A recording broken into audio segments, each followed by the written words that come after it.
ನಮಸ್ಕಾರ ವೀಕ್ಷಕರೇ, ನೀವು ನೋಡ್ತಾ ಇದ್ದೀರಾ ನ್ಯೂಸ್ ಫಸ್ಟ್ ಲೈವ್. ನಾನು ವಾಸುದೇವ್ ಮಾರ್ನ. ಮೊದಲಿಗೆ ಹೆಡ್ಲೈನ್ಸ್.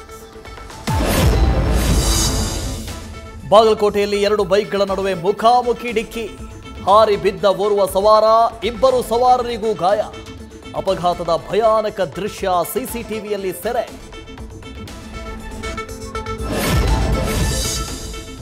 ಕಲ್ಯಾಣ ಕರ್ನಾಟಕ ಮಂಡಳಿಗೆ 4,000 ಕೋಟಿ ಅನುದಾನ ಕೊಟ್ಟಿದ್ದೇವೆ.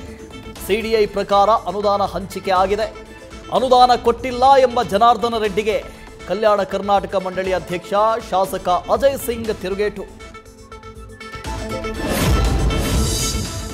ಕನಕಪುರದವರು ಬೆಂಗಳೂರಿಗರು ಎಂದ ಡಿಕೆ ಶಿವಕುಮಾರ್. ಮುಂದಿನ ದಿನಗಳಲ್ಲಿ ಈ ಜಿಲ್ಲೆ ಯಾವ ರೀತಿ ಅಭಿವೃದ್ಧಿ ಆಗುತ್ತೆ ಅಂತ ನೋಡ್ತಾ ಇರಿ. ಕನಕಪುರದಲ್ಲಿ ನಿಂತು ಈ ಭೂಮಿ ಬೆಲೆ ಜಾಸ್ತಿ ಆಗುತ್ತೆ ಎಂದ ಡಿಸಿಎಂ. ಡಿಕೆ ಶಿವಕುಮಾರ್ ತಂದಿಕ್ಕುವ ಕೆಲಸ ಮಾಡಬಾರದು. ಕಾಂಗ್ರೆಸ್ನವರು ಗೆದ್ದಿದ್ದೇವೆ ಅಂತ ಬೀಗ್ತಾ ಇರೋದು ಟೆಂಪ್ರವರಿ ಸಂತಸ ಅಷ್ಟೇ. ಕಾಂಗ್ರೆಸ್ ನಾಯಕರ ವಿರುದ್ಧ ಆರ್ ಅಶೋಕ್ ವಾಗ್ದಾಳಿ.